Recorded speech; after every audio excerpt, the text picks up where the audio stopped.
The first topic that I want to cover is in regards to the market for the rest of the year. We all know that all year, since before the year, that the Federal Reserve has been announcing that they're going to raise rates by 50 basis points every time they meet. And they were going to be meeting every 2 to 3 months, and they just met recently. So what does it mean for the latest change is the rates have already gone up to an average of 6.25%. We'll ignore that for now. Rates have already gone up to an average of 6.25%. This is deals that we quoted on Thursday. They got offers accepted over the weekend. Their rate is literally 0.375 to 0.5% higher than what it was last week.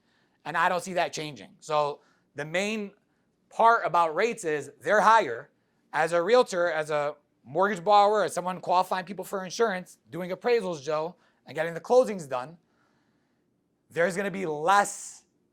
There will, in fact, be less volume going around. There's just higher rates, still high real estate value, meaning there's just going to be less buyers. The good news about that is that though there will be less volume going around, a lot of competition that isn't really built for the real business, because this is becoming back to reality. If you look back at our parents' time, they were dealing with 10, 15% interest rates with reasonable value of homes, but the rates were high, so the payments were pretty high. So we're going to have less volume, but less competition, meaning the cream rises to the top. The people who do a good job should ultimately be able to do the same amount of business or more that we did in 2021. I, for one, I can tell you right now, my personal volume has not decreased. It's almost the same. Company-wise, industry-wise, it'd be naive to say that it hasn't. Refi applications are down by 60% compared to the same time last year.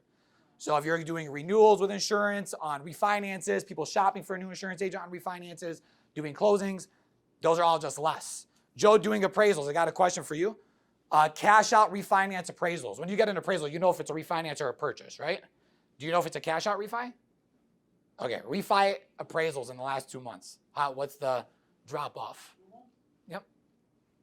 Go back 3 months because I'm behind you guys. Mm-hmm. Yep. You see it after 30 days of locks. 95 1 month dropped to 45 the next. Wow.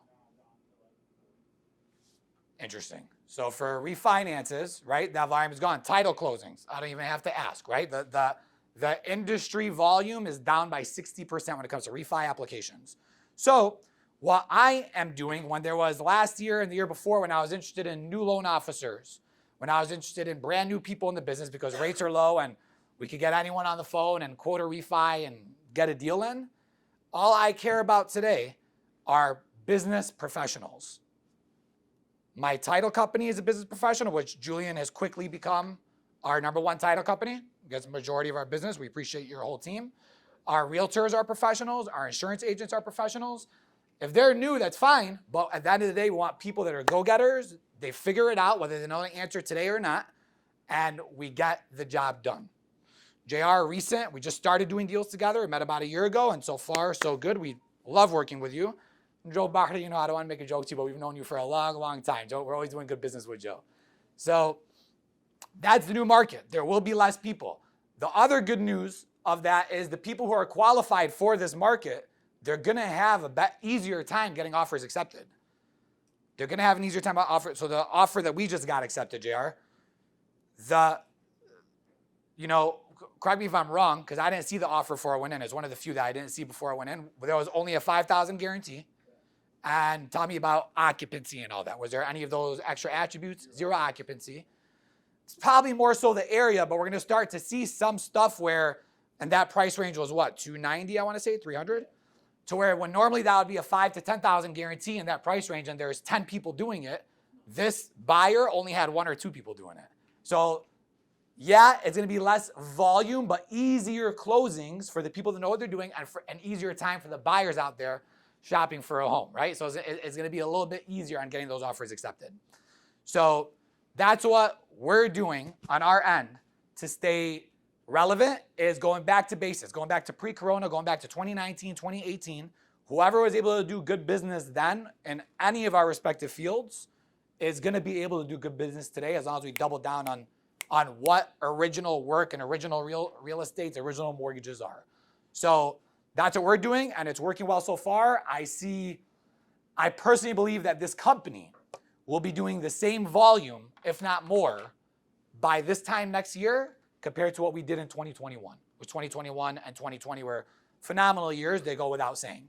I believe personal volume will be equal to or greater even in this new environment, even if it becomes more expensive because of all the reasons I said. We look forward to competition dropping out. So before I go to the next topic, is there anything anyone wants to add in regard to this new environment? New rates, anything you guys are Seeing on your end? I'll actually invite JR to comment on what you're seeing so far with rates not as high as this week, but they've been creeping up, and with values, they haven't gone down. Basically, to piggyback on what you're saying, I mean, as far as like on my end, today when people ask me like, oh, what's going on with the market? What about the clients? What's up with everything? It comes down to this in my eyes. You're getting more of a serious buyer and more of a serious seller. There's no more like, oh, the rates are low, I can get a bigger house, yada yada, because we had a lot of those people, right? Mm-hmm. Every realtor out here had a lot of those people. Rates were 2%, in the twos, low twos, whatever. So they were getting, they're 2,000 square foot to 3,000 square foot house, and there's an abundance of them, right? So now today, people that actually want or need to buy and sell are out here, which I'm happy about because it does make the transaction smoother. Mm-hmm. Is what it is. I want to add on to that. Sandra, can you do me a favor and grab me, someone grab me a pen and pad? One of my pen and pads, please. Thank you. That's for you. Happy to grab me a fresh one. This thing. I keep it in my car. I use it all the time. Thank you. Thank you. Thank you. All right. Oh man. So yeah, the people out in the market, they're going to be more serious. You're going to have less flake out. It is going to become easier. We're not going to have as much as this craziness where what we were experiencing as well is we're getting offers accepted where the buyer said, yeah, I'm down for the $20,000 guarantee. I'm okay with this higher price. But once it settled in after the offer got accepted, they found a reason during the inspection period to back out because they really, really were not ready for the market, Really were not ready to pay those higher prices. So agreed, 100%, we're going to have more serious buyers. Anyone want to add anything else? The only thing, like in the insurance industry, with of course the cost of everything going up, like the replacement cost on all homeowners is also increasing for rebuild price, which of course ultimately raises the price of the insurance policy too.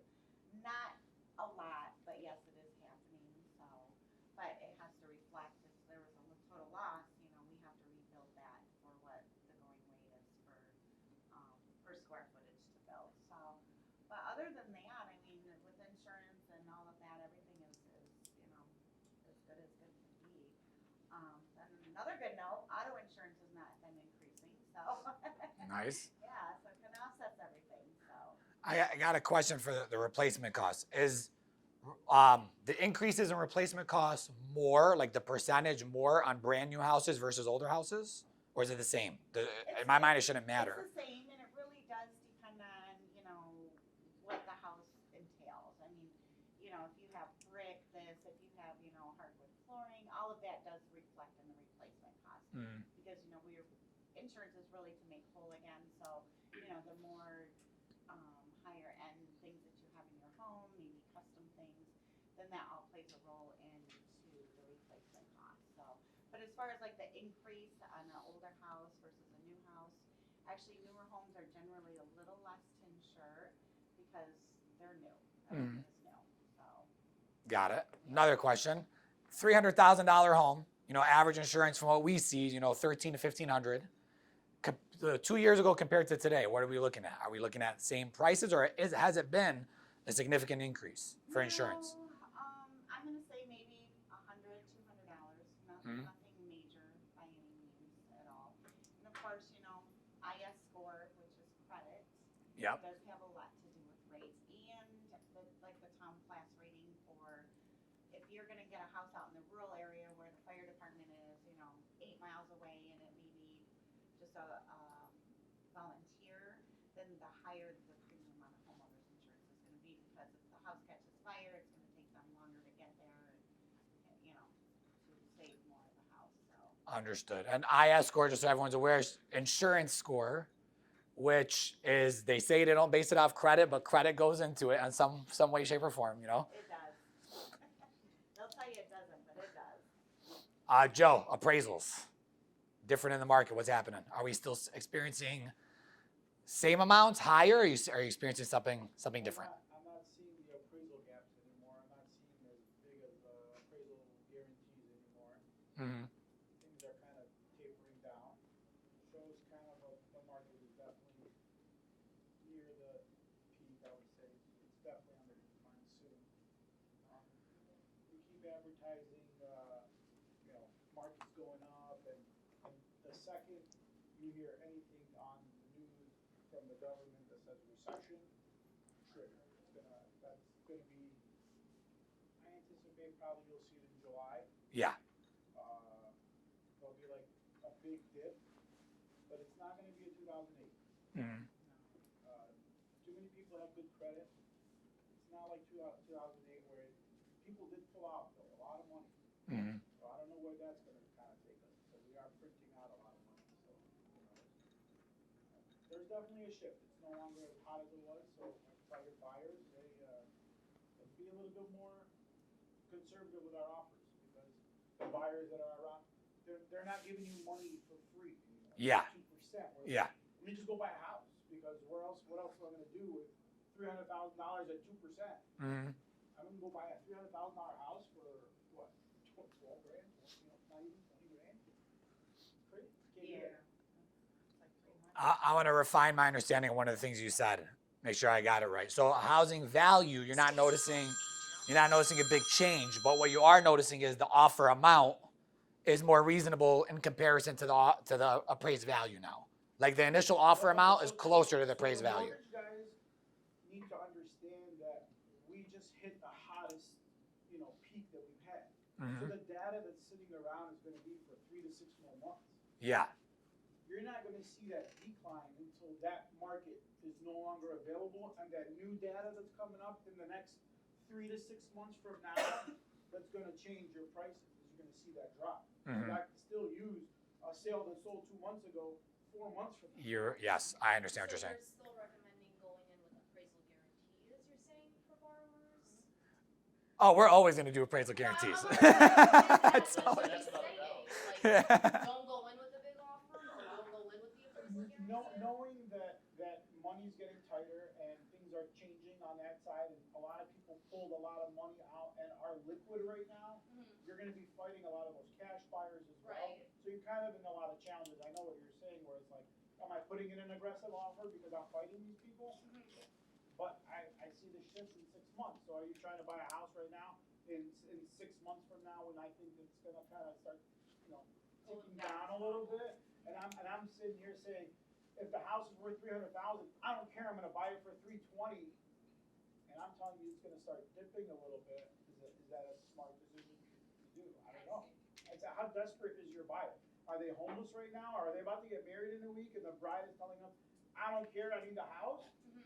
It's all circumstantial, but I mean, the market is shifting as we kind of see it. Joe just told me right before we started the meeting.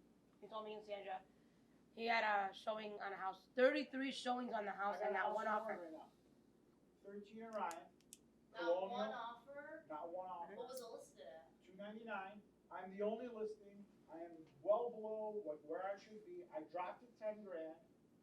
No. 33 showings, not an offer. Because they don't think the value is gonna come in. I don't know. I don't know. Yeah, my 2 cents on that. No, my comps are strong. Pull the data right now. I can comp it at 310 tomorrow, like no problem. But the market's telling you otherwise, right? Yeah. The buyers are The telling buyers you are telling me The otherwise. buyers are dictating it. So the buyers are telling you. I got it's 33 priced people too that high. walked in here and didn't put it off. Why? So are they not desperate enough? I think Like it's he too said. It's high. priced too high. I think a lot of people are knowing and waiting, like, oh, it's gonna come down. And I think that's what they're waiting for. I think we're still in the shock period too. Yeah. Right. It was so low for so long, and then it Yeah. went up so fast, so we're in the shock 6 and a quarter, Terry, like that, right? Yeah, and then you're right. And then this last week change, if it sticks, it's a double shock now. 100%. I got a question for you. Purchase in the last 3 months, right? Because we're talking about this year, this latest interest rate shock. We're not going to start seeing until over the next month. Purchase closings compared to last year, are they in general less, or have those been relatively the same compared to last year? They're relatively the same, but the biggest change is the buyer's ability to close. So Mhm. before, I mean, you could pretty much close anybody, whereas now, if they're going based off of, old financials, or their pre-approval is old, or whatever the situation is, we're seeing purchases fall out because the buyer is not getting qualified, and that might also have to do with, the mortgage broker, because a lot of mortgage brokers in the last couple of years were kind of refi shops that have changed with the times, that turned into, they position themselves or portray themselves as a sales brokerage, and they necessarily weren't equipped to do that, and the buyers are not getting qualified. Understood. So, Understood. So more reason for everyone to use a professional LO. Thank you, Julian, for the recommendation. We appreciate you, man. that's the plug. All right, so next item is, we're already on it, is this next item, which is appraisals and home value. So we've been seeing values pretty much, and that's what my question was, we've been seeing values stick for the most part. It's the offers are becoming more reasonable. With that being said, to add on to what Vanessa was saying, I hope every realtor out there starts thinking they don't need to leave appraisal guarantees. I pray that every realtor starts thinking that, because then it's going to be pre-corona, and us and the realtors we're working with, we're doing guarantees on all of our deals, and we are winning every single one. We're winning 90% of our offers because everyone started thinking it's not necessary. I want to sell this pen for $1, Okay? and you're willing to pay $5 for it. Am I not going to sell it to you? Of course I am. Yeah. So if I'm telling you that this house or this property or this whatever is worth this, why are you willing to pay 4 times or 3 times or whatever it is more? It does not make no sense. I'll use our most recent accepted offer example. We have an offer that's high, right? Above $700,000. We got an appraisal waiver. We ran underwriting with our, which we'll get into in a second. We got an appraisal waiver, and the mid value is $730 on the House Canary reports that we pull up. And ended up accepted offer turned into a competition, ended up being closer to $780, $790 with an appraisal waiver. Actually, the real accepted offer was just shy of $800. It was like $797, and we ended up winning it. We had to go up. It had to be a guarantee. In our case, we had an appraisal waiver, 60-day occupancy, free. So it comes down to what I always say. So if you're my buyer, so if you're a client that we're pre-approving, you're about to go show them a home, is look, in the grand scheme of things, the $30,000 additional in finance is costing you another $150 a month. So do you really want to be sitting 2 years from today saying you didn't get this house that you wanted over $150 a month? The answer is no, you really don't care about the $150 a month. With that being said, it goes into what we were saying. The people who are going to be in the market are going to be the more serious buyers who that extra $150 a month, the extra $300 a month, the extra $10,000 at closing out of pocket. You got to remember, it's where you're going to live. Anyone who thinks they're going to make money where they live, can it happen? It happened to a lot of people when the values went up. But historically, people don't really make money where they live. You make your money back, your value increased by a little bit, you make your money back, but people don't generally make money where they live. What happened with people making money over the last 5-6 years was a fluke. Like when we rented out our house and sold our old house, we didn't know the market was going to go up to what it was in 2016 when we sold it. Had we held on to it, we would have got even more. There was no way to predict that, So that's my answer, and that is the case. It's what you're saying about the desperation. Do I need to move? Do I want my family in this home? There are different factors that we didn't have in 08 that we have now. Mm-hmm. The cost of construction, the fact that these builders cannot build like the way they were building back then. Mm-hmm. They can't build right now. So all that market for new construction is almost halted. It's almost forced to come back into this market. Yes. So there are different factors that it's not going to be a collapse. It's going to be a market correction. It should never have been inflated this high. But when 100%. you're giving me money at 2%, I'm not going to say no. Mm-hmm. I'll go buy 3 houses because it only costs me the same as it cost me to buy 1. 100%. I agree. Told you guys last year I could have sold my house. Yeah, you can still do it. You can still do it. Yeah, I've been hearing you say that for like 4 years now, so Okay, so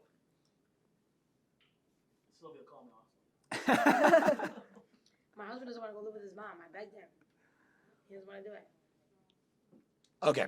So there's a main point here that comes back to the cream rises to the top as far as the professionals in the business, and the cream rises to the top for the clients. That's what's happening right now. So that's that. Now I want to get into offer strategy. So using that example pre-corona, the average guarantee for like a $400,000 house, which people weren't doing it, but what we were doing was 10 to 20,000, and we would win all the time. I go into every offer saying, no matter what, why are we not giving 30-day free occupancy? Like, even if you know, like, who cares? It's not a big deal because, JR, I'm sure you know this. I'll let Julian answer this one. Julian, if I close a deal today, when's my first payment on my mortgage? June. I'm closing today in June. Correct. So if I give someone 30-day free occupancy, yeah, it's costing me money. It's money he could have paid me back per diem that they hold in closing escrow, but it's not. Who cares? I don't have a payment until August 1st. So the 30-day free occupancy should be an automatic. When I don't see it, it bothers me. On this offer we just got accepted, we heard one of the competitors gave 60-day occupancy, so we gave 60-day occupancy. We heard one of the competitors had a $25,000 deposit. We gave a $30,000 deposit. They had cash. We had an appraisal waiver. So we had to make our offer stronger, and we did it. So high deposit, free occupancy. You could back out of the deposit if you're doing an inspection, right? If there's no inspection, that's where a high deposit is a challenge, if we're waiving inspection. But if we're doing an inspection, who cares about the high deposit? The borrower either gets denied and they get their money back if they get denied, or they back out during inspection, which is where all these backouts are usually happening if the buyers are doing the inspections quick enough. They happen out during that period, and we're getting them done. So appraisal guarantee has to happen, and it's going to get into how we help you with that. So I'm going to use, I could use the most recent offer we just accepted as an example, but I'll use our file. I won't say the name, but the file we just closed, okay? That deal, we did not have an appraisal waiver, but we had an appraisal guarantee of how much? $30,000.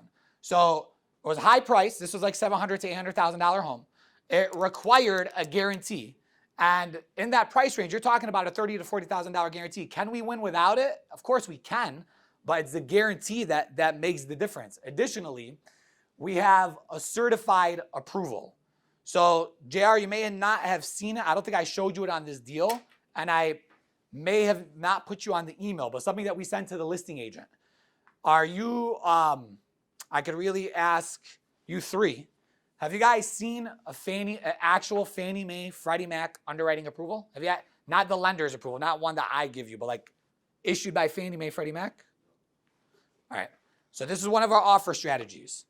And this, you know, a lot of LOs know they could do it, but it just takes time. So a lot of loan officers don't do it. On every one of our offers, we go and we get a certified loan approval. So this right here is a Freddie Mac. Oh man, hold on, give me 1 second. I just gotta sign into my Adobe account. Some listing agents won't know what this is. Correct. Because I know what you're talking about. Mm-hmm. So when I see that, it's like already a slam dunk at that point. Yep. But some listing agents won't know. We decide based off our convo, is an agent we should show this to or not.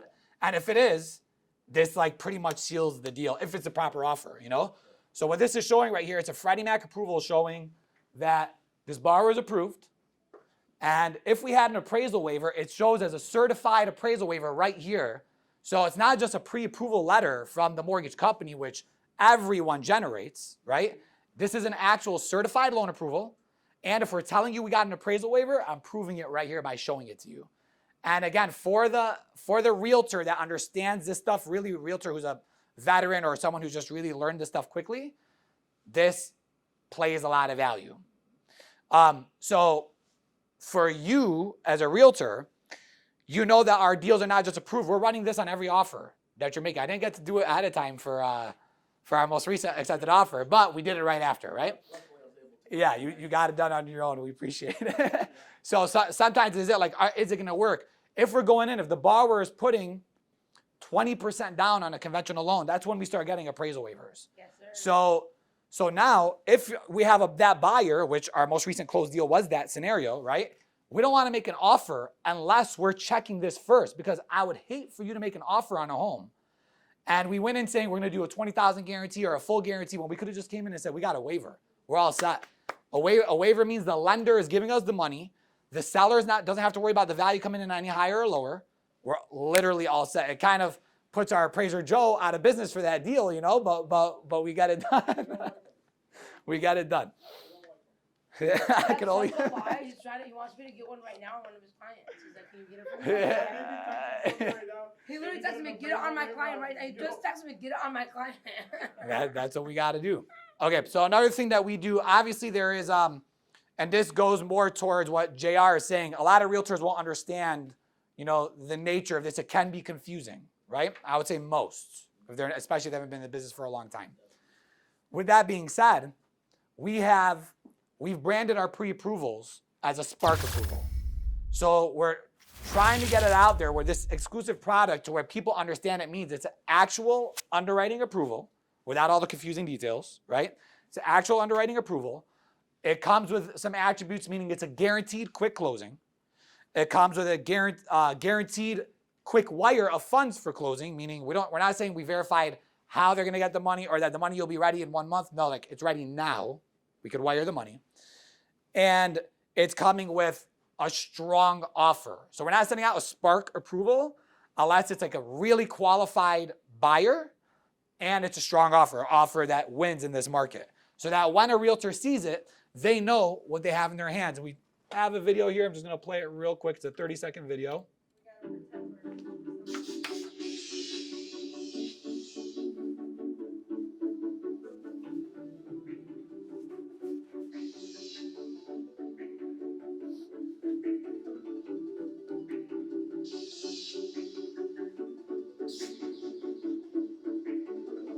So quick bullet point, verifying it's good to go, is coming in with a strong offer, etc.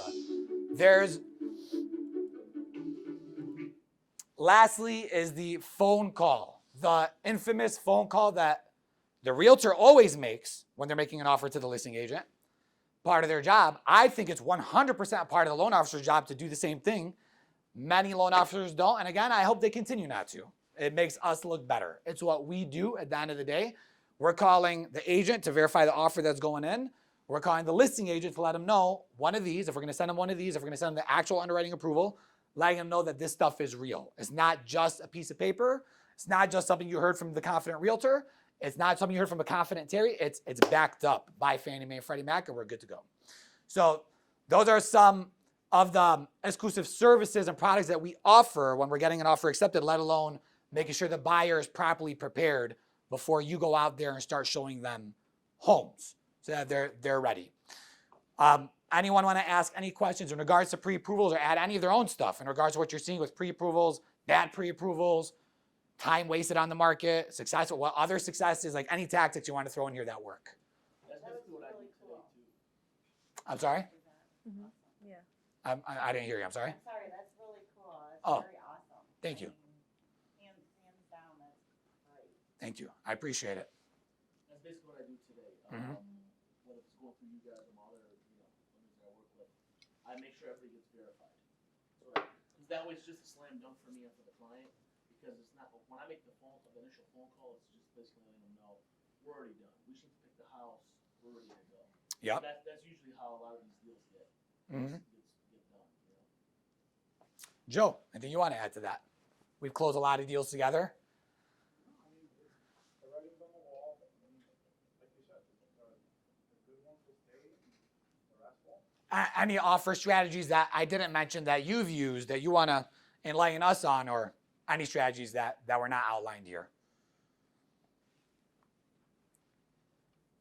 If you, like I told the other lady, if you feel like you need to put an appraisal guarantee on something, just be conservative about it, just so that your offer would stand out. But as the market is shifting, those tactics are going to become definitely less relied on. Less common. Yeah. The stuff that you're saying, the phone calls, the guarantee, because as things are gonna get tougher, those are the things that are gonna make you say, okay, rather than this guy just sending me a pre-approval from random whoever knows mortgage company, and just it's a certificate, it just says pre-approved, like that's not gonna fly no more. Yeah. It's not. Should have never flown. It should Should have never flown. And it still surprises me how it still does sometimes. Like even after like someone gets burned, like if I get burned on a deal, I learned why one of our buyers didn't close, and it was like something we could have figured out ahead of time. There was a deal we were talking about recently. It bothers me so much to where I'll research that pretty much for hours to set up a way that we do that scenario from now on to where that'll never happen again, or hopefully never happen again. Reduce it to the minimum amount it could happen, but it's crazy. A question for you. Are you seeing any other tactics? I got one more to mention, but are you seeing any other tactics on the settlement statements where you're like, huh, that was interesting. That's how. Why is that there?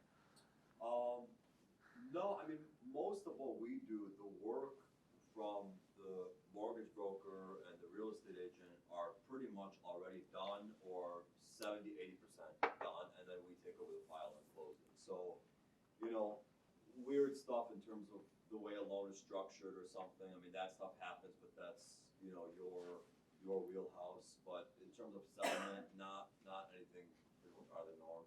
Mm-hmm. No, I mean, probably more out of pocket stuff now than 60 days ago. And besides that, I'm going to add another tactic. So when I saw something, Terry, real quick. I don't know if it's, I'm gonna steer a thunder if it's the same, but I saw something where it was incentivize the realtor. Mhm. Give the realtor a $5,000 bonus if you give me at asking or above. And I saw that. incentivize the listing agent. Yeah. That's a new one for me. So I've seen where they'll pay like I'll the take it. seller- No, I've seen it. I know. I agree. Because I'm getting my 3% commission. Yeah. But if I'm gonna take your offer, you're gonna give the listing agent a $5,000 bonus?